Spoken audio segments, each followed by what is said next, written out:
ಇವತ್ತಿನ ದಿನ ಮಶ್ರೂಮನ್ನು ಬಳಸ್ಕೊಂಡು ಒಂದು ಟೇಸ್ಟಿಯಾಗಿರುವಂಥ ಸೈಡ್ ಡಿಶ್ ಹೇಗೆ ಮಾಡೋದು ಅಂತ ತೋರಿಸಿದ್ದೀನಿ. ಚಪಾತಿ, ರೊಟ್ಟಿಗೆ, ಪರೋಟ, ಪೂರಿಗೆ ಎಲ್ಲದಕ್ಕೂ ಸೂಟ್ ಆಗುತ್ತೆ. ತುಂಬ ಟೇಸ್ಟಿಯಾಗಿರುತ್ತೆ. ಬನ್ನಿ ಹೇಗೆ ಮಾಡೋದು ಅಂತ ನೋಡೋಣ. ನಾನಿಲ್ಲಿ ಒಂದು ಪ್ಯಾಕ್ ಆಗುವಷ್ಟು ಮಶ್ರೂಮ್ ತೊಗೊಂಡಿದ್ದೀನಿ. ಚೆನ್ನಾಗಿ ವಾಶ್ ಮಾಡ್ಕೊಂಡಿದ್ದೀನಿ ಮಶ್ರೂಮನ್ನು. ವಾಶ್ ಮಾಡಿಕೊಂಡು ನೋಡಿ, ಒಂದು ಮಶ್ರೂಮಲ್ಲಿ ಒಂದು 4 ಭಾಗವಾಗಿ ಕಟ್ ಮಾಡಿಕೊಂಡು ಒಂದು ಬೌಲಲ್ಲಿ ಹಾಕಿ ಇಟ್ಕೊಂಡಿದ್ದೀನಿ. ಮಶ್ರೂಮನ್ನು ಕ್ಲೀನ್ ಮಾಡುವಾಗ ಒಂದು ಫಸ್ಟ್ ಲೇಯರ್ ಇರುತ್ತೆ ಮಶ್ರೂಮ್ ಮೇಲೆ, ಆ ಲೇಯರನ್ನು ತೆಗೆದು ಕ್ಲೀನ್ ಮಾಡಿ ಇಟ್ಕೋಬೇಕು. ಇವಾಗ ಮಶ್ರೂಮ್ ಕಟ್ ಆದಮೇಲೆ ಒಂದು ಮಸಾಲೆನ ರುಬ್ಕೊಳ್ಳೋಣ. ಒಂದು ಮಿಕ್ಸಿಂಗ್ ಜಾರ್ಗೆ ಒಂದು ದೊಡ್ಡ ಗಾತ್ರದ ಈರುಳ್ಳಿಯನ್ನು ಹಾಕ್ಕೊಂಡಿದ್ದೀನಿ. ಹಾಗೆಯೇ ಒಂದು ಟೊಮೆಟೊ ಕೂಡ ರುಬ್ಬೋದಕ್ಕೆ ಹಾಕ್ಕೊಂಡಿದ್ದೀನಿ. ಒಂದು ಹಸಿಮೆಣಸಿನಕಾಯಿ ಹಾಕ್ಕೊಂಡಿದ್ದೀನಿ. ಖಾರ ನೋಡಿಕೊಂಡು ಹೆಚ್ಚು ಕಡಿಮೆ ಮಾಡ್ಕೋಬೋದು ನೀವು. ನಾನಿಲ್ಲಿ ಒಂದು 8ರಿಂದ 10 ಗೋಡಂಬಿಯನ್ನು ಹಾಕ್ಕೊಂಡಿದ್ದೀನಿ, ನೋಡ್ತಿರ್ಬೋದು. ಹಾಗೆ ಒಂದು ಟೇಬಲ್ ಸ್ಪೂನ್ ಆಗೋಷ್ಟು ಕಸೂರಿ ಮೇಥಿ ಕೂಡ ರುಬ್ಬಕ್ಕೆ ಹಾಕ್ಕೊಳ್ತಾ ಇದ್ದೀನಿ. ಅರ್ಧ ಟೀ ಸ್ಪೂನ್ ಆಗೋಷ್ಟು ಜೀರಿಗೆ, ಅರ್ಧ ಟೀ ಸ್ಪೂನ್ ಆಗುವಷ್ಟು ಸೋಂಪನ್ನು ಕೂಡ ಹಾಕ್ಕೊಂಡಿದ್ದೀನಿ. ಒಂದು 2 ಟೇಬಲ್ ಸ್ಪೂನ್ ಆಗೋಷ್ಟು ಅಚ್ಚ ಖಾರದ ಪುಡಿ ಹಾಕ್ಕೊಂಡಿದ್ದೀನಿ. ನಾನಿಲ್ಲಿ ನಮ್ಮ ಖಾರಕ್ಕೆ ಅನುಗುಣವಾಗಿ ಅಚ್ಚ ಖಾರದ ಪುಡಿ ಹಾಕ್ಕೊಂಡಿದ್ದೀನಿ. ನೀವು ಖಾರ ಜಾಸ್ತಿ ತಿನ್ನೋರಾದರೆ ಸ್ವಲ್ಪ ಜಾಸ್ತಿ ಹಾಕ್ಬೋದು, ಕಡಿಮೆ ಕೂಡ ಮಾಡ್ಕೋಬೋದು. ಸ್ವಲ್ಪ ನೀರು ಹಾಕ್ಕೊಂಡು ನುಣ್ಣಗೆ ರುಬ್ಕೋಬೇಕು. ಇವಾಗ ಇದನ್ನು ಸೈಡಲ್ಲಿತ್ತು, ಒಂದು ಕಡಾಯಿ ಬಿಸಿ ಇಟ್ಕೊಂಡಿದ್ದೀನಿ. ಒಂದು ಕ್ಯೂಬ್ ಬೆಣ್ಣೆಯನ್ನು ಹಾಕ್ಕೊಳ್ತಿದ್ದೀನಿ. ಹಾಗೆ ಸ್ವಲ್ಪ ಎಣ್ಣೆ ಕೂಡ ಮಿಕ್ಸ್ ಮಾಡ್ಕೊಂಡಿದ್ದೀನಿ. ಚೆನ್ನಾಗಿ ಕೈ ಕಾದಾದಮೇಲೆ ಒಂದು ಪಲಾವ್ ಎಲೆ, ಹಾಗೆ ಒಣ ಮಸಾಲೆಗೆ ಚಕ್ಕೆ, ಲವಂಗ, ಏಲಕ್ಕಿಯನ್ನು ಕೂಡ ಹಾಕ್ಕೊಂಡಿದ್ದೀನಿ. ಒಂದು 2 ಇಂಚಿನಷ್ಟು ಚಕ್ಕೆ ಹಾಕ್ಕೊಂಡಿದ್ದೀನಿ. ಅದೆಲ್ಲವೂ ಚೆನ್ನಾಗಿ ಫ್ರೈ ಆದಮೇಲೆ ಒಣ ಮಸಾಲೆ, ಒಂದು ಈರುಳ್ಳಿನ ಒಗ್ಗರಣೆಗೆ ಅಂತ ಹಾಕ್ಕೊಂಡಿದ್ದೀನಿ. ಅದ್ರ ಜೊತೆಗೇ ಶುಂಠಿ ಬೆಳ್ಳುಳ್ಳಿ ಪೇಸ್ಟ್ ಕೂಡ ನಾನಿಲ್ಲಿ ಹಾಕ್ಕೊಂಡಿದ್ದೀನಿ. ನಿಮ್ಮ ಹತ್ರ ಶುಂಠಿ ಬೆಳ್ಳುಳ್ಳಿ ಪೇಸ್ಟ್ ಅವೈಲೇಬಲ್ ಇಲ್ಲ ಅಂದರೆ ರುಬ್ಬೋದಕ್ಕೆ ಶುಂಠಿ ಮತ್ತು ಬೆಳ್ಳುಳ್ಳಿನ ನೀವು ಸೇರಿಸ್ಕೋಬೇಕಾಗತ್ತೆ. ಒಂದು ಗೆಡ್ಡೆ ಬೆಳ್ಳುಳ್ಳಿ ಹಾಗೆ ಅರ್ಧ ಇಂಚಿನಷ್ಟು ಶುಂಠಿ ಹಾಕ್ಕೊಂಡು ರುಬ್ಕೋಬೇಕು.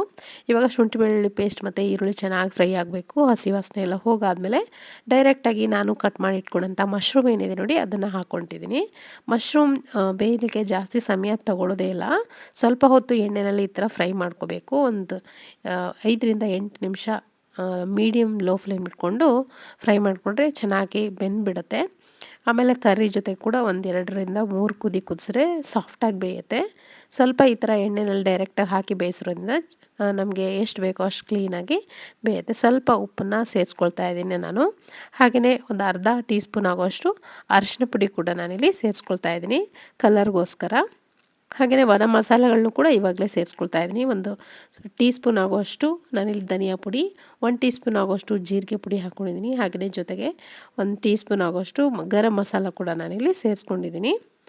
ಇದ್ರ ಜೊತೆಗೆ ನಾನಿಲ್ಲಿ ಚಿಕನ್ ಮಸಾಲ ಕೂಡ ನಾನಿಲ್ಲಿ ಹಾಕ್ಕೊಳ್ತಾ ಇದ್ದೀನಿ. 1 ಸ್ಪೂನ್ ಆಗುವಷ್ಟು ಚಿಕನ್ ಮಸಾಲ ಕೂಡ ಸೇರಿಸ್ಕೊಂಡ್ರೆ ತುಂಬ ಟೇಸ್ಟಿಯಾಗಿ ಬರುತ್ತೆ.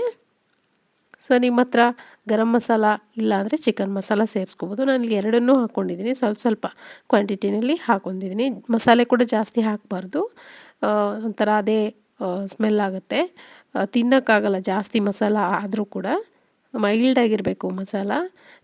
ನಾನು ತೊಗೊಂಡಂಥ ಕ್ವಾಂಟಿಟಿಗೆ ಸ್ವಲ್ಪ ಸ್ವಲ್ಪನೇ ಮಸಾಲೆಗಳನ್ನ ಸೇರಿಸ್ಕೊಂಡಿದ್ದೀನಿ. ಮಸಾಲೆ ಹಾಕಾದ್ಮೇಲೆ ಎಣ್ಣೆ ಜೊತೆಗೆ ಅದನ್ನು ಕೂಡ ಚೆನ್ನಾಗಿ ಫ್ರೈ ಮಾಡ್ಕೊಳ್ತಾ ಇದ್ದೀನಿ. ಇವಾಗ ನಾನಿಲ್ಲಿ ಒಂದು ಟೊಮೆಟೊನ ಸಣ್ಣದಾಗಿ ಕಟ್ ಮಾಡಿಕೊಂಡು ಇದ್ರ ಜೊತೆಗೆ ಹಾಕ್ಕೊಳ್ತಾ ಇದ್ದೀನಿ. ಹಾಕ್ಕೊಂಡು ಚೆನ್ನಾಗಿ ಫ್ರೈ ಮಾಡ್ಕೋಬೇಕು. ಸ್ವಲ್ಪ ಸಾಫ್ಟ್ ಆಗೋವರೆಗೂ ಇಲ್ಲಿ ಟೊಮೆಟೊನ ಫ್ರೈ ಮಾಡಬೇಕು.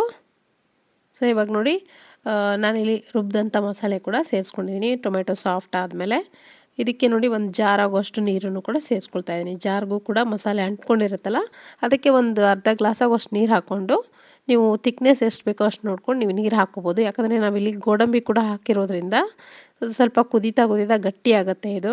ಹಾಗಾಗಿ ಸ್ವಲ್ಪ ನೀರನ್ನು ಜಾಸ್ತಿನೇ ಹಾಕ್ಕೊಂಡು ಒಂದು 2ರಿಂದ 3 ಕುದಿಸ್ಬೇಕು ಮೀಡಿಯಮ್ ಫ್ಲೇಮಲ್ಲಿ ಇಟ್ಕೊಂಡು. ಚೆನ್ನಾಗಿ ಮಿಕ್ಸ್ ಮಾಡ್ಕೊಳ್ಳಿ. ಉಪ್ಪು ಖಾರ ಹೆಚ್ಚು ಕಡಿಮೆ ನೋಡ್ಕೊಂಡು ನೀವು ಮತ್ತೆ ಆ್ಯಡ್ ಮಾಡ್ಕೋಬೋದು ಈ ಟೈಮಲ್ಲಿ. ನಾನಲ್ಲಿ ಎಲ್ಲ ಕರೆಕ್ಟಾಗಿ ಹಾಕಿದ್ದೀನಿ, ಕರೆಕ್ಟಾಗಿದೆ. ಟೇಸ್ಟು ಕೂಡ ಚೆನ್ನಾಗಿದೆ. ಒಂದು ಸತಿ ಟೇಸ್ಟ್ ಮಾಡಿಕೊಂಡು ನೀವು ಹೆಚ್ಚು ಕಡಿಮೆ ಮಾಡ್ಕೋಬೋದು. ಇವಾಗ ನೋಡಿ, ಒಂದು ಚೆನ್ನಾಗಿ ಕುದೀತಾ ಇದೆ. ಒಂದು 2 ನಿಮಿಷದಿಂದ ಸ್ವಲ್ಪ ಕೊತ್ತಂಬರಿ ಸೊಪ್ಪನ್ನು ಹಾಕ್ಕೊಂಡಿದ್ದೀನಿ. ಹಾಕ್ಕೊಂಡು ಚೆನ್ನಾಗಿ ಮಿಕ್ಸ್ ಮಾಡಿಕೊಂಡ್ರೆ ಆಯಿತು. ತುಂಬ ರುಚಿಕರವಾದಂಥ ರೆಸ್ಟೋರೆಂಟ್ ಸ್ಟೈಲಲ್ಲಿ ಮಶ್ರೂಮ್ ಕರಿ ರೆಡಿ ಆಗುತ್ತೆ. ತುಂಬ ಟೇಸ್ಟಿಯಾಗಿರುತ್ತೆ ಮಾತ್ರ. ಪರೋಟ, ಪೂರಿ, ಚಪಾತಿ ಜೊತೆ ಅಂತೂ ಸಖತ್ತಾಗಿರುತ್ತೆ. ಸಿಂಪಲ್ಲಾಗಿ ಮನೇಲಿ ಮಾಡ್ಕೊಂಡಾಗ ಸಿಂಪಲ್ಲಾಗಿ ಚಪಾತಿ ಜೊತೆಗೆ ಸರ್ವ್ ಮಾಡಿಕೊಂಡ್ರೆ ತುಂಬ ಟೇಸ್ಟಿಯಾಗಿರುತ್ತೆ ಇದು. ನಾನಿಲ್ಲಿ ಒಂದು ಸರ್ವಿಂಗ್ ಪ್ಲೇಟ್ಗೆ ಸರ್ವ್ ಮಾಡ್ಕೊಂಡಿದ್ದೀನಿ. ತುಂಬ ಟೇಸ್ಟಿಯಾಗಿತ್ತು. ಖಂಡಿತ ನೀವು ಇದನ್ನು ನೋಡಾದಮೇಲೆ ಇದೇ ಥರ ಒಂದು ಸತಿ ಮಾಡಿ ನೋಡಿ ಹೇಗಿತ್ತು ಅಂತ ಅಭಿಪ್ರಾಯ ತಿಳಿಸಿ. ಇವತ್ತಿನ ಈ ರೆಸಿಪಿ ನಿಮಗೆ ಇಷ್ಟ ಆಗಿದ್ರೆ ಲೈಕ್ ಮಾಡಿ. Thank you.